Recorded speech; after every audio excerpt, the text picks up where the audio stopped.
একদিকে আমেরিকা এবং ইসরায়েলের অত্যাধুনিক সামরিক শক্তি, আর অন্যদিকে ইরান।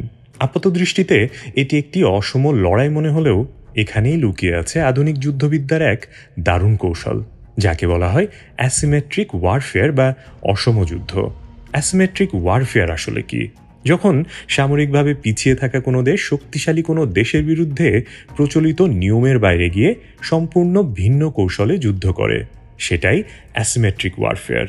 আমেরিকা ও ইসরায়েলের কাছে রয়েছে বিলিয়ন বিলিয়ন ডলারের যুদ্ধবিমান, অত্যাধুনিক ডিফেন্স সিস্টেম আর বিশাল সামরিক বাজেট। সামরিক খরচ বা প্রযুক্তির দিক থেকে তাদের সাথে সরাসরি পাল্লা দেওয়া ইরানের পক্ষে প্রায় অসম্ভব। আর ঠিক এখানেই ইরান খেলেছে মাস্টার স্ট্রোক। দামি অস্ত্রের পিছনে না ছুটে ইরান ফোকাস করেছে কস্ট ইফেক্টিভ বা সস্তা কিন্তু অত্যন্ত কার্যকর অস্ত্রের দিকে। উদাহরণস্বরূপ ইরানের তৈরি শাহেদ সিরিজের ড্রোনগুলোর কথাই ধরুন।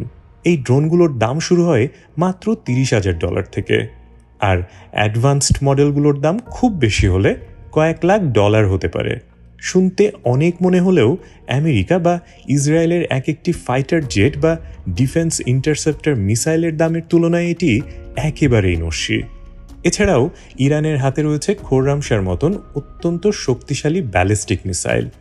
যদিও এগুলো দিয়ে হয়তো পৃথিবীর অন্য প্রান্তে হামলা করা সম্ভব নয়, কিন্তু মধ্যপ্রাচ্যে থাকা প্রতিপক্ষের ঘুম হারাম করতে এগুলোই যথেষ্ট। ইরানের মূল স্ট্র্যাটেজি বা কৌশলটা আসলে খুবই সিম্পল কিন্তু ভয়ঙ্কর। তারা সস্তা ড্রোন বা মিসাইল দিয়ে শত্রুপক্ষের অত্যন্ত দামি সামরিক সিস্টেমকে টার্গেট করে। এর ফলে আমেরিকা বা ইসরায়েল বাধ্য হয় একটি অতি ব্যয়বহুল ওয়ার অফ অ্যাট্রিশন বা দীর্ঘমেয়াদী ক্ষয়ক্ষতির যুদ্ধে জড়াতে। অর্থাৎ ইরানের সস্তা ড্রোন ঠেকাতে গিয়েই প্রতিপক্ষকে খরচ করতে হয় কোটি কোটি ডলার।